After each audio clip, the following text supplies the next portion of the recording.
In 1917, deep in the icy shadows of the Himalayas, a group of explorers stumbled upon something no one was meant to find. Hidden behind a false wall inside an abandoned monastery, they uncovered a wooden chest wrapped in sacred cloth, sealed with wax, and inscribed with a single word, Ajnata, meaning the unknown.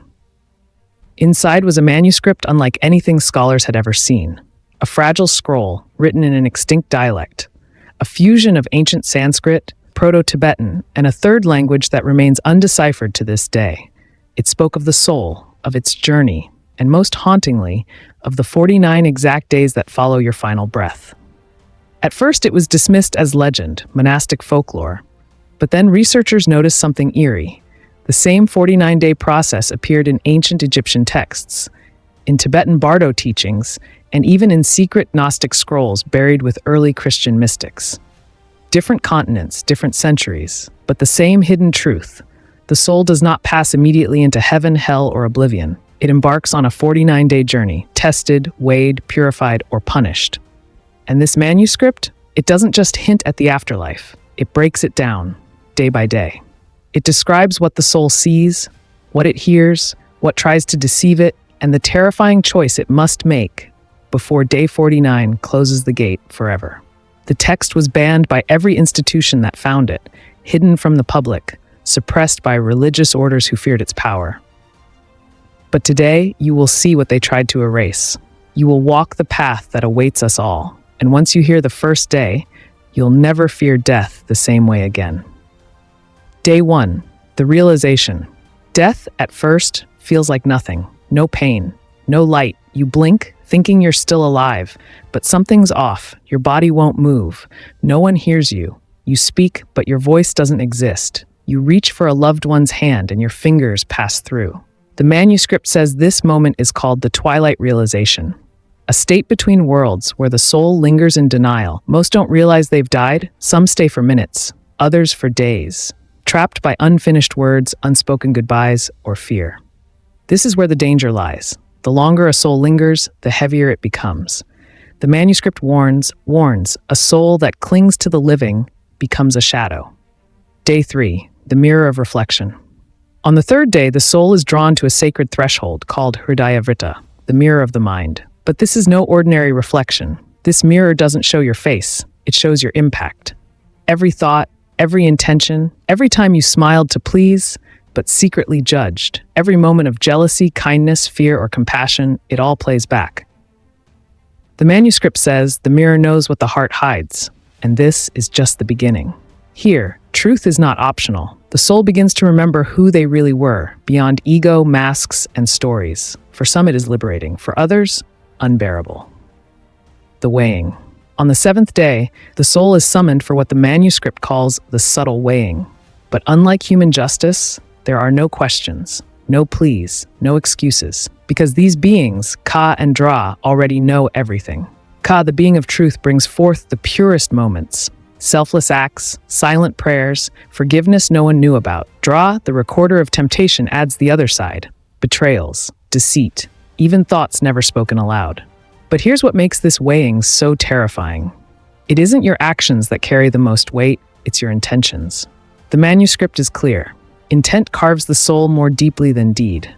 This judgment isn't about sin, it's about sincerity. With the weighing complete, the soul enters the next phase. A new realm awaits. But only one thing is certain now. It cannot return to who it was. Day 10, the temptation realm, Maya Loka. 10 days after death, the soul arrives in Maya Loka, the realm of illusions. In Sanskrit, Maya means illusion, but here it feels real. Too real. Every longing, every fantasy, every unfinished craving from your life, it materializes. Want fame? It's offered. Want one last conversation with someone you lost? It's there, waiting for you. But here's the trap. None of it is real. The manuscript calls this the realm that consumes the self. Many souls accept the illusion. They eat, they drink, they laugh, and with every indulgence they forget. Forget who they were, forget why they're here. The manuscript warns, he who sleeps in Maya wakes up in chains, because those who get stuck here are recycled, sent back to repeat life, again and again, until they remember. Day 14, the ancestors appear. On day 14, just when the soul thinks it's free, Another test begins.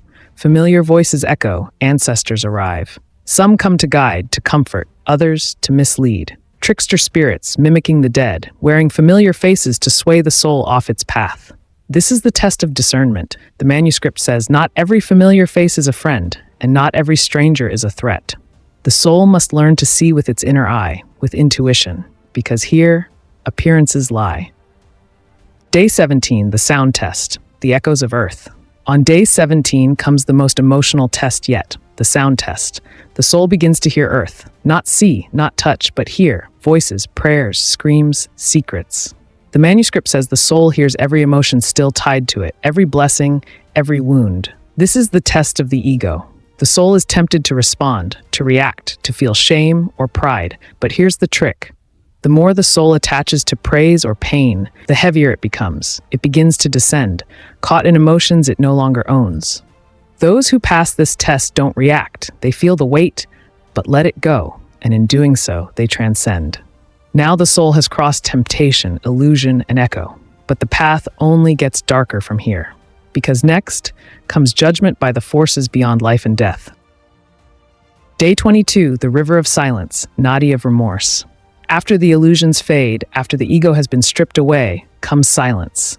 On day 22, the soul reaches what the manuscript calls the nadi of remorse, the river of silence. Here, time disappears. There are no voices, no guides, just you.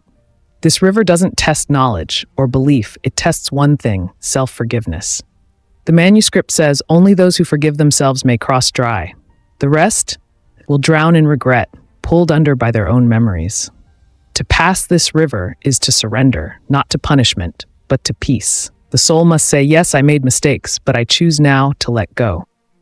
Day 30, the judgment gate, meeting the future self. Day 30 marks the soul's arrival at the judgment gate. But what happens here isn't what most expect. There's no deity waiting with a list, no angels weighing sins.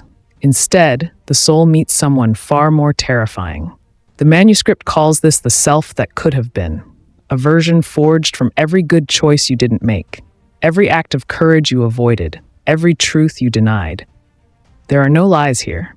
The soul knows the answer. And if that answer is no, the pain is unlike anything on earth, not because someone else is disappointed, but because you are. Those who embraced growth, even in their smallest acts, are greeted with peace. Those who wasted their time must carry that weight. There is no punishment, there is only reality. Day 33 to 35, the void, the great purging. And now, nothing. From days 33 to 35, the soul enters the void, a realm of pure emptiness. No past, no future, no form, only being. The manuscript describes this as the great purging, not of the body, but of the last attachments, identity, gender, name, all dissolve. Some souls lose themselves here. They can't handle the absence of I. They panic. The manuscript says they must repeat the cycle, return to life, to try again. But some transcend. They let go completely. And from that void, something new is born. And just when the soul believes it's over, the final door opens, the last mystery awaits. Day 40, the choice, return or ascend. 40 days after death, the soul reaches the crossroads. Here the journey pauses, but only briefly. To learn more about this, check out my video about the dark truth about death revealed by experts. The manuscript reveals that on this day, a choice is offered. Two paths. One leads upward, beyond the wheel of reincarnation, beyond suffering. The other returns the soul to earth, to another body, another life, another forgetting.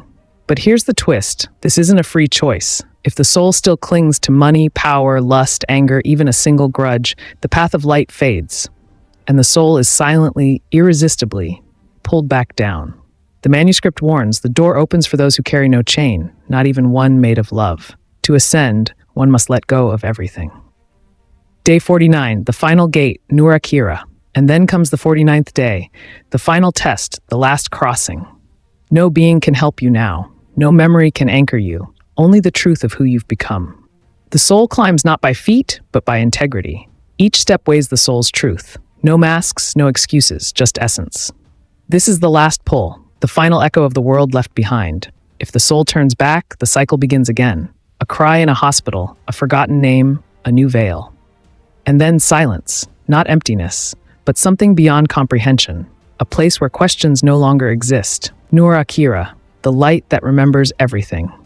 For 1,200 years, this forbidden manuscript sat in silence, hidden, suppressed, forgotten by history. But its message was never meant to be buried. It was meant to be remembered, not to scare you, but to wake you up. So ask yourself, if you died today, what would the mirror show? What would your future self say?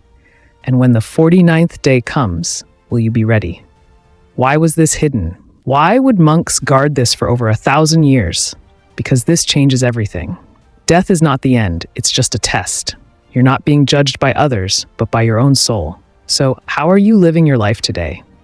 Because 49 days starts with one heartbeat. Live like your soul is watching.